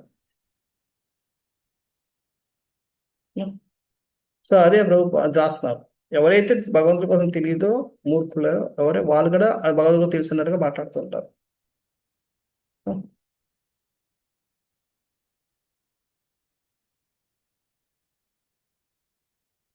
సో ఇక్కడ చెప్తున్నారు, నేను భగవంతుడు నమస్కరిస్తున్నాను. ఎందుకంటే భగవంతుడు శరణాగతి తీసుకోవడం వల్ల ఏం జరుగుతుంది, గౌణ లక్షణం అంటే రెండు సెకండరీ, ప్రైమరీ కాదు. సెకండరీ లక్షణం ఏంటంటే భౌతిక జగత్ నుంచి మనల్ని విడుదల చేయడం. అంటే భౌతిక జగత్ నుంచి విడుదల చేయడం కోసం మనం ప్రార్థన చేయాల్సిన అవసరం లేదట, అది ఆటోమేటిక్గా అయిపోతుంది. మరి దేనికోసం, ఫస్ట్ లాభం ఏంటంటే, ప్రథమ లాభం ఏంటంటే ప్రేమపూర్వకమైన ఆనందాన్ని అనుభూతి పొందడం అనేది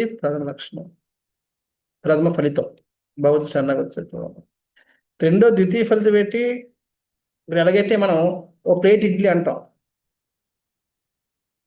పేరు వాడు ఇడ్లీలు వచ్చి ఉండడు, ఇడ్లీలు ఎప్పుడైతే ఆరంభం చేస్తాం, ఒక్క నిమిషం.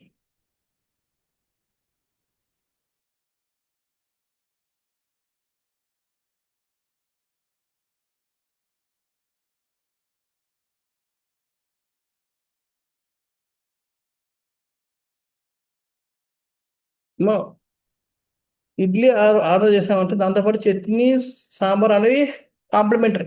అవి మనం అడగబడి ఇస్తారు, అవునా కదా? సో మనం అట్లా అడగక్కర్లేదు. సో అదే విధంగా భగవంతుడికి మనం అడగకుండా వచ్చే ఫలితాలు ఏంటంటే ఇవి, ఇది భౌతిక జగత్ నుంచి విడుదల. శరణాగతి, మనం భగవంతుడు శరణాగతి తీసుకోవడం వల్ల అడగకుండా వచ్చే ఫలితం ఈ భౌతిక జగత్ నుంచి బయటపడడం. మన నిజమైన ఫలితం ఏంటి? ప్రేమపూర్వకమైన ఆనందాన్ని అనుకుంటున్నాం. అది నిజమైన ఆనందం, నిజమైన ఫలితం. ఇది ద్వితీయం.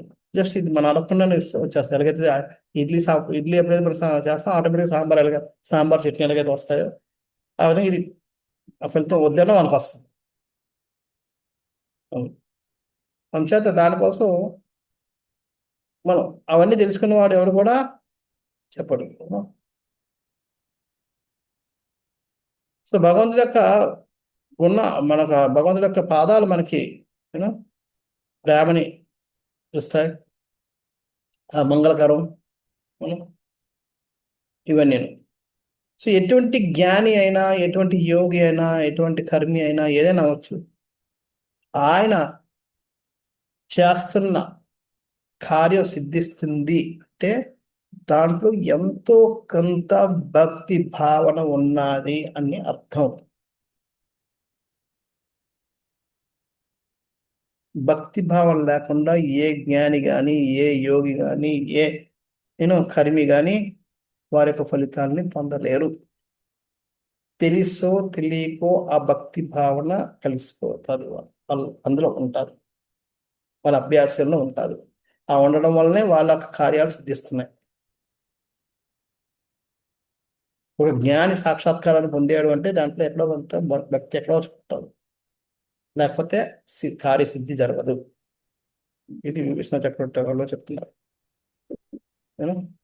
వారి యొక్క అభ్యాసం ఫలితాలను ఇవ్వదని చెప్తున్నారు.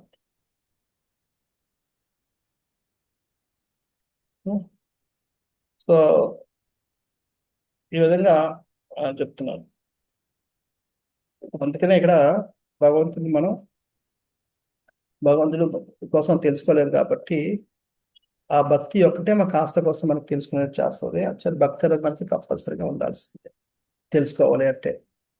భక్తి అంటేనే యాక్షన్, అందుకని భగవత్ సేవ అనేది కంపల్సరీ. అది లేకుండా మనం భగవంతుని తెలుసుకోలేం. ఇది ఈ శ్లోకం తరగ వివరణ. హరే కృష్ణ. ఎవరికైనా ప్రశ్నలు ఉన్నాయా? 2-3 నిమిషాలు.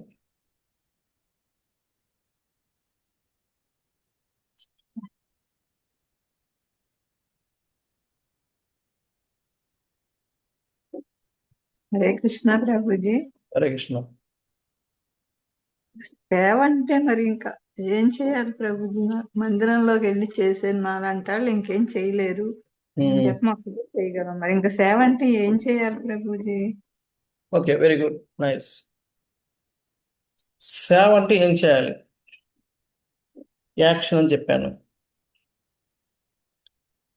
చూడండి, ఒక విధంగా సేవ అంటే రకరకాలుగా ఉంటుంది. ఒకటి ఫిజికల్గా, రెండోది మెంటల్గా, మూడోది ఇంకా ఫైనాన్షియల్గా, నాలుగోది టైం పరంగా, రకరకాలుగా. ఇది ఒకటే సేవ అని కాదు. సేవ అంటే ఓన్లీ ఒకే వండి పెడతానే, లేదంటే ఇల్లు మందిరం క్లీన్ చేస్తేనే సేవ కాదు.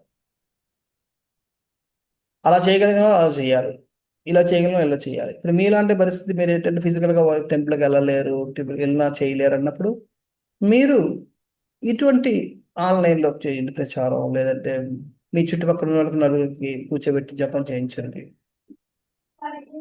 అది కూడా సేవే, అది కూడా భగవంతుడి సేవ. ఎందుకంటే భగవంతుడి యొక్క లక్ష్యమే ఈ బద్ధజీవులు ఉద్ధరించడం. సో బద్ధజీవులు ఉద్ధరించడంలో మీరు చేయండి. మీరు చేయలేకపోతే ఎలాగో చేస్తున్న వాళ్ళకి సహకరించండి ఏదో రకంగా. అది ఎలా సహకరించగలమని మీ స్తోమత, మీ అవకాశం వీటిని ఆలోచించుకొని మీరు చేయాలి. ఇలాగని చెప్పలేము. ఫైనాన్షియల్ గా ఇట్లా చెప్పటం అనేది నేను చేస్తున్నాను ప్రభుజీ. చేస్తున్నారు. ఇంకా అది ఏం ఒకటే. చేయగలను, ఇంకా ఏం చేయగలను, మీరేమన్నా ఇంకేమని చెప్పాను చెప్తారేమో. కదా, ఇప్పుడు అది మానసికంగా అంటే ఏంటి ప్రభుజీ? మానసికంగా అంటే మీరు మీ చూడండి, మానసికంగా కూడా అది కూడా సేవ. ఎందుకని మన మనసుని ట్రైనింగ్ ఇచ్చుకోవడం. మనసు ఇప్పుడు పరిపరి విధాలుగా అటు ఇటు వెళ్తుంది, కోరికలు పెట్టిన అవన్నీ తగ్గించుకోవడం. ఇప్పుడు ఇంతవరకు మనం కుటుంబం వాళ్ళతో మాట్లాడుకుంటూ కూర్చొని టైం దొరికితే ఒక నలుగురితో కూర్చొని మీరు సపోజ్ అంటే ఉదాహరణకి మీరు ఉన్నారు, టైం దొరికితే మేము మనవరాలతో ఆడడం పాడడం చేస్తూ ఉంటాం అనుకోండి. అది తగ్గించండి. ఇప్పుడు భగవంతుని నామం కొంచెం పుస్తకాలు చదువుదాం. డైవర్ట్ చేయండి. ఇప్పుడు టైం దగ్గర అవుతుంది. మనకు కాల్ ఎప్పుడైనా రావచ్చు. ఓకే అది ప్రభుజీ. మీ మనవరాలతో హరే కృష్ణ మంత్రం జపం చేయించడం, ఆ విధంగా అది కథలు చెప్పడం వాళ్ళకి. ఈ విధంగా భగవంతుడి యొక్క సేవలో, భగవంతుడి యొక్క దీంట్లో నేను వాళ్ళ కూర్చోబెట్టి కృష్ణ కథలు చెప్పండి, రామ కథలు చెప్పండి, అది శ్లోకాలు లేరు అలాగా. అంటే ఇంతకుముందు ఏంటంటే మనం వేరే నేర్పిస్తుండేవాళ్ళం, ఏవో మాట్లాడిస్తుండేవాళ్ళం, ఆడుతుండేవాళ్ళం. ఇప్పుడు మీరు మీ మనవాళ్ళని వదిలేమని చెప్పడం లేదు, లేదా మీ పిల్లల్ని వదిలేమని చెప్పడం లేదు. కానీ ఇప్పుడు వాళ్ళని పెంచే విధానాన్ని మార్చండి, వాళ్ళతో స్పెండ్ చేసే విధానం మార్చండి. మీరు చేసే టైం ఇంతకుముందు వేరే విధంగా స్పెండ్ చేసేవాళ్ళం, ఇప్పుడు వేరే విధంగా స్పెండ్ చేస్తాం.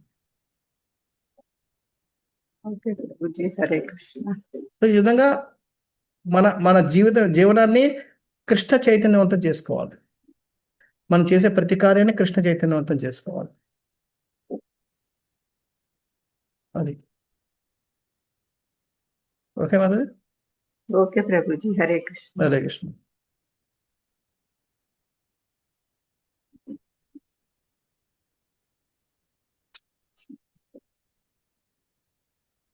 హరే కృష్ణ ప్రభుజీ. పితృదేవతలన్నా ప్రజాపతులన్నా ఒకటేనా ప్రభుజీ? కాదు, అంటే ఒక విధంగా కైండ్ ఆఫ్ అలాంటి వాళ్ళే. కానీ ప్రజాపతులు అన్నది కొంతమంది, అంటే ఎవరైతే ఇప్పుడున్న వాళ్ళం మనం పితృల కిందకి వస్తారు. వాళ్ళు కూడా ఒక విధంగా పితృలే. కానీ ప్రజాపతులు అంటే వాళ్ళకి ఒక ప్రత్యేకమైన, అంటే ఈ పుట్టించే శక్తిని ఉంది. ఇప్పుడు చూడండి, కశ్యపుని నుంచి చాలా జంతువులు, వృక్షాలు, ఆయన భార్యల నుంచి వాళ్ళందరూ పుడతారు. మనకు అది ఆ శక్తి లేదు. ఇప్పుడు నేను చెట్టుకి జన్మైన వాళ్ళు ఇవ్వగలం మనం. అంటే పితృదేవతలకు కూడా లేదా ప్రభుజీ అలాగా? పితృదేవతలు కూడా లేదు కదా. అందుకనే పితృదేవతలు, ఎందుకంటే మనకి పితృదేవతలు వాళ్ళ వల్ల మనం వాళ్ళ యొక్క వంశపారంపర్యం అలాగా కొనసాగింది కాబట్టి మనం పుట్టాం. అదే వాళ్ళ బ్లెస్సింగ్స్ ఉంటాయి అంతే, అంతవరకు. అంతే. కానీ ప్రజాపతులు అంటే వాళ్ళు ప్రజల్ని పుట్టిస్తుంటారు అన్నమాట. అంటే ఇప్పుడు అగస్త్యుని ఎలాగైతే రకరకాల జీవుల్ని పుట్టించగలిగారు, మనం పుట్టించడం అలాగా. అలా అభివృద్ధి పరంగా ఆ స్టార్టింగ్ లో ఉన్న వాళ్ళే అలాగా, తర్వాత ప్రజాపతులు కాదు. వాళ్ళకి ఆ విధంగా వాళ్ళ యొక్క ఉద్దేశం ఇది. వాళ్ళు పుట్టించడానికి ఉద్దేశం ఏంటంటే ఇలాగ జనసంఖ్య పెంచడం, జీవుల సంఖ్య పెంచడం. సో వాళ్ళు ప్రజాపతులు. హరే కృష్ణ.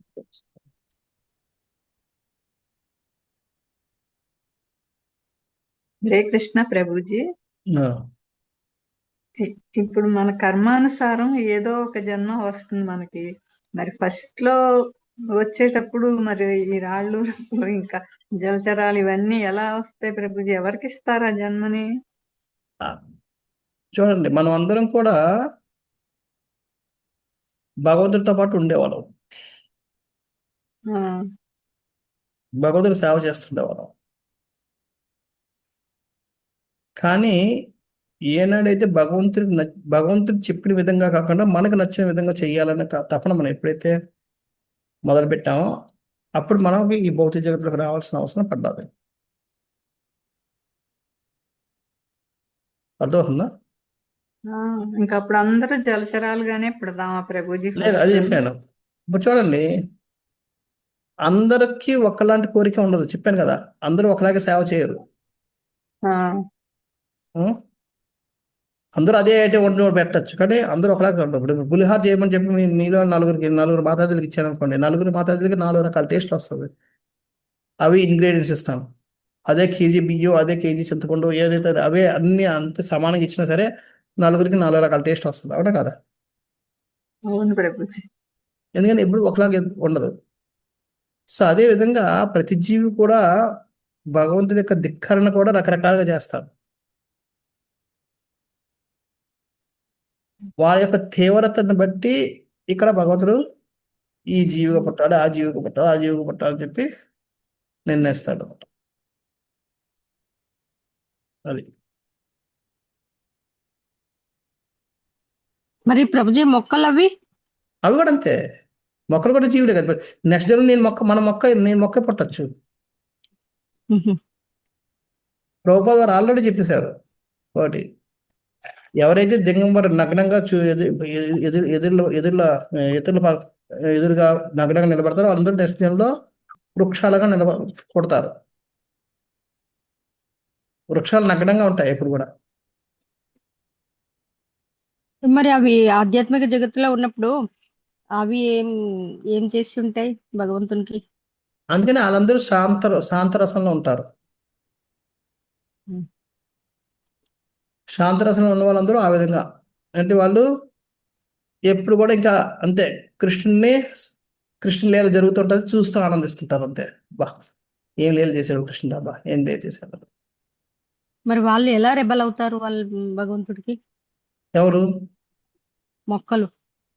మొక్కలుగా పుట్టిన వాళ్ళు ఆధ్యాత్మిక జగత్తులో ఆ, ఉన్నప్పుడు శాంతరసంలో ఉంటారు. మరి వాళ్ళు ఎలా రెబల్ అవుతారు భగవంతునికి? వాళ్ళని మొక్కలుగా Jeevani very good, very good. అక్కడ చూడండి, మొక్కలు మళ్ళాని మొక్కలు కాదు. అక్కడ కృష్ణుడు వస్తే కృష్ణుడికి ఆ టైంకి ఏ సేవ చేయాలో వాళ్ళకి తెలుసు. సపోజ్ అది ఒక గులాబీ చెట్టు అనుకోండి. Suppose Hmm.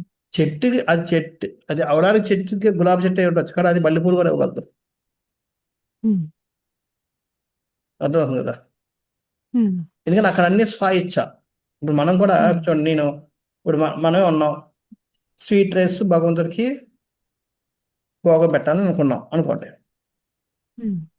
నేను స్వీట్ రైస్ భోగం పెట్టాలి కాబట్టి నాకు స్వీట్ రైస్ కావాలంటే స్వీట్ రైస్ వచ్చేస్తాను చేతిలో.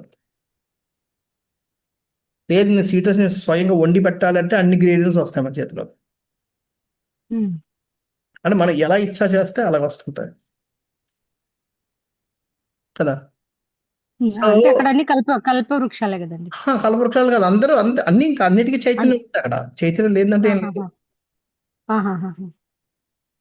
అన్ని జీవులకి, చెట్లకి, మొక్కలకి, రాళ్ళకి, చప్పలకి అన్నిటికీ చైతన్యం ఉంది. అంచేత ఇప్పుడు గులాబీ చెట్టు కాబట్టి గులాబీ పువ్వు ఇవ్వాలి అది. కానీ అది చూస్తుంది, అరే కృష్ణుడు మల్లె పువ్వులు ఎక్కువసేపు వాసన చూస్తున్నాడు, మల్లె పువ్వు అంటే ఇష్టమేమో, అంచేత నేను గులాబీ పువ్వు రోజు మల్లె పువ్వు ఇస్తాను రేపు అని అనుకోవచ్చు. అర్థమైందా? అక్కడ కూడా నేను భగవంతుడికి ఇవ్వనని అనడం లేదు, ఇస్తాను. కానీ రోజు మళ్ళీ గులాబీ పువ్వు ఇవ్వాలి, నేను మల్లె పువ్వు, నెక్స్ట్ డే మల్లె పువ్వు ఇస్తుంది అది స్వైచ్ఛతో. భగవంతుడు స్వైచ్ఛ ఒకటి ఉంది, ఇంకొకటి భగవంతుడిలో ప్రేమ కూడా ఉంది. ఇప్పుడు అదేమైంది, ఓకే భగవంతుడికి మల్లెపువ్వు వచ్చింది, ఆల్రెడీ మల్లెపువ్వు ఇచ్చేసింది. ఇప్పుడు భగవంతుడు కావాల్సింది గులాబీ పువ్వు ఇచ్చిన వాళ్ళు లేరు ఎవరు. అదే కదా. సో గులాబీ పువ్వు ఇచ్చిన పువ్వు, గులాబీ ఇవ్వాల్సిన చెట్టు ఇప్పుడు మల్లెపువ్వు ఇచ్చింది, మరి గులాబీ పువ్వు ఎవరు ఇస్తారు? భగవంతుడికి ఈరోజు గులాబీ ఆస్వాదించే ఇది అక్కడ చేస్తాం. అర్థమైంది కదా. సో ఆ విధంగా మనం అంటే భగవంతుడి సేవే చేస్తున్నాను అప్పుడు కూడా. కానీ భగవంతుడి నాకు గులాబీ పువ్వు ఇవ్వమా అని అనుకున్నట్టు గులాబీ పువ్వు ఇవ్వమని మనం ఇంకోటి ఇచ్చాం, అది ప్రాబ్లం. సో అది కొన్ని రోజులు ఒకరికి భగవంతుడు మెసేజ్ పంపిస్తాడు, లేదా ఇది వద్దులే నాకు నువ్వు అది ఇవ్వు అని. వినకపోతే దాన్ని బట్టి అప్పుడు మనం తీసుకొచ్చి ఇక్కడ పెట్టేస్తాడు. అది నువ్వు ఎంజాయ్ చేయాలనుకుంటావు కదా, ఇక్కడికి వెళ్ళి ఎంజాయ్ చేసుకో, ఏం చేసుకోండి తీసుకో. సో అక్కడ ఆ రెబల్ స్వభావం అంటే చెప్పినా వినకపోవడం స్వభావాన్ని బట్టి మనకి ఇక్కడ రాయి మళ్ళీ ఇక్కడ ఈ భౌతిక జగత్తులో కూడా రాయిగా, రప్పగా, చెట్టుగా, పుట్టగా, లేదా మనిషిగా, జంతువుగా ఎలా పుట్టాలని నిర్ణయం అవుతుంది.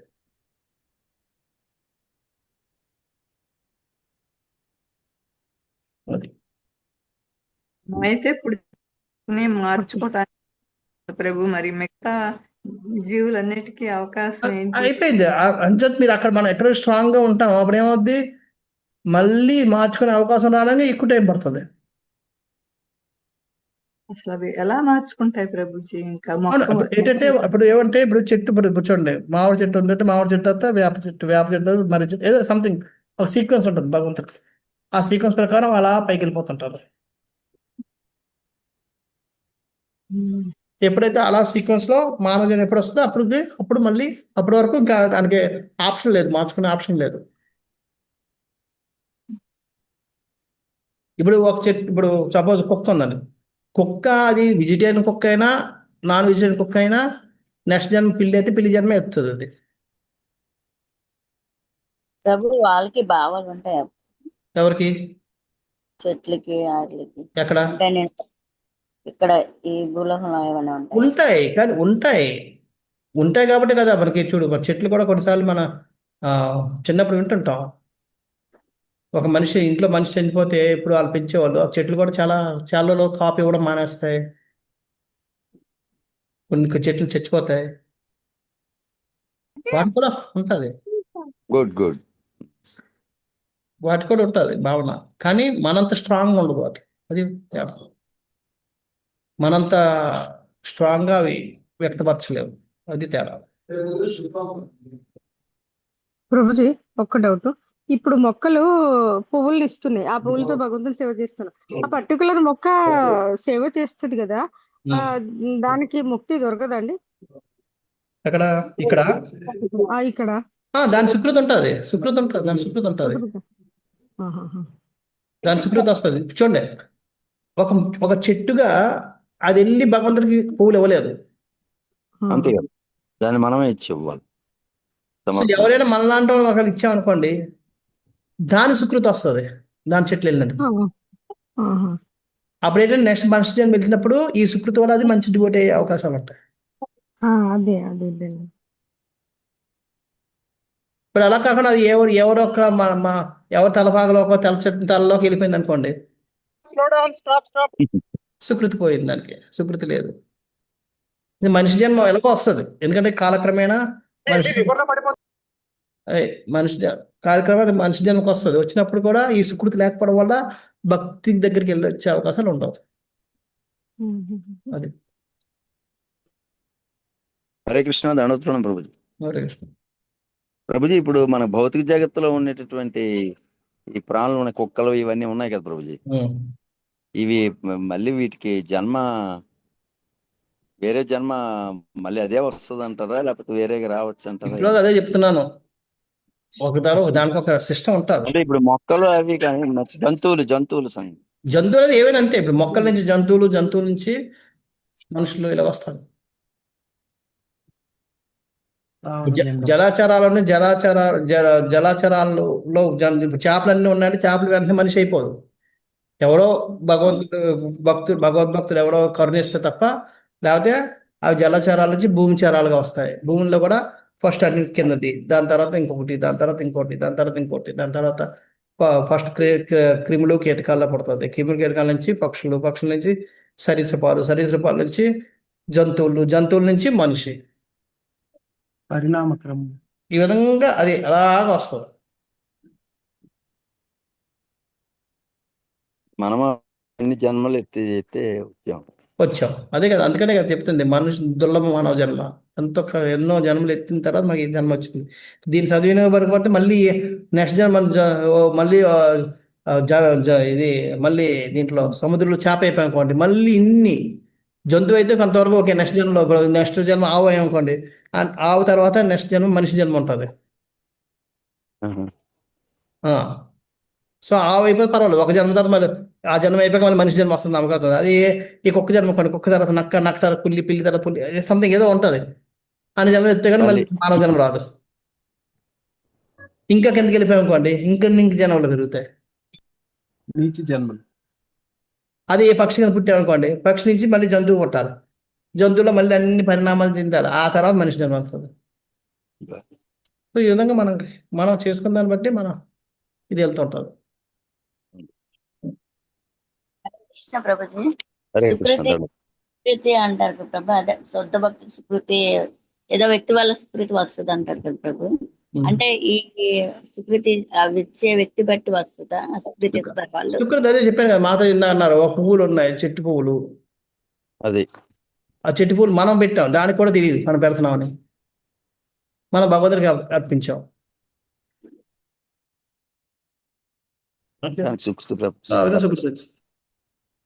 ఓకే. సో అంటే అందరూ కొంతమందికి ఆ సుకృతి దొరుకుతుంది కదా, అది ఆ పువ్వులు ఇచ్చే ఆ మొక్క చెప్పాను కదా, ఇప్పుడు జలరాశి మామూలుగా అయితే మనిషి జన్మ ఎత్తలేదు, కానీ భగవంత్ భక్తుడు కృప వచ్చింది అనుకోండి, ఆయన ఆశ్రయించనుకోండి, నెక్స్ట్ జన్మ మనిషి జన్మ ఎత్తవచ్చు. సో అలాగా అది అందరికీ రాదు. అదే హరే కృష్ణ ప్రభు, ధనోత్తరణం. హరే కృష్ణ ప్రభు, బ్రహ్మజ్యోతి ఉన్నది కదా, ఇప్పుడు కలియుగంలోని మనకి హరినామ సంకీర్తన రూప్ ద్వారా డైరెక్ట్ గా గోలోక బృందానికి చేరుకోవడానికి అవకాశం ఉంది. ఇప్పుడు బ్రహ్మజ్యోతి కొంతమంది వెళ్ళి అక్కడ నుంచి ఆ భగవంతుడి యొక్క లైటింగ్ వచ్చి అక్కడ నుంచి ఉండిపోయి మళ్ళీ కింద పడిపోతారు. ఎవరు అలా వెళ్తారు, అలా ఉండిపోతారు? ఎవరు బ్రహ్మజ్యోతికి వెళ్తారో బ్రహ్మజ్యోతికి ప్రతి ఒక్కరి కిందకి రావాల్సిందే. బ్రహ్మజ్యోతికి ఇప్పుడు భగవంతుని ప్రార్థించుకుని కొంతమంది యోగులు సిద్ధులు ఉంటారు కదా, వాళ్ళు ఆత్మజ్ఞానం సంపాదించుకుంటూ వాళ్ళు వెళ్తారు అక్కడికి. చూడండి, ఆకారాన్ని ఎవరైతే పూజిస్తారో వాళ్ళు ఎవరు కూడా బ్రహ్మజ్యోతికి వెళ్ళరు. అయితే ఇక్కడ ఉంటారు, లేదా భగవద్ధామంలో ఉంటారు, రెండిట్లో ఎక్కడో చోట. ఆకారాన్ని అంగీకరించిన వాళ్ళే బ్రహ్మజ్యోతికి వెళ్తారు.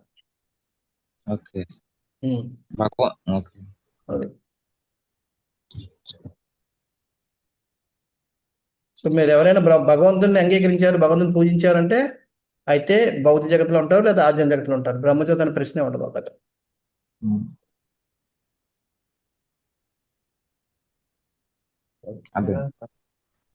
హరే కృష్ణ ప్రభుజీ.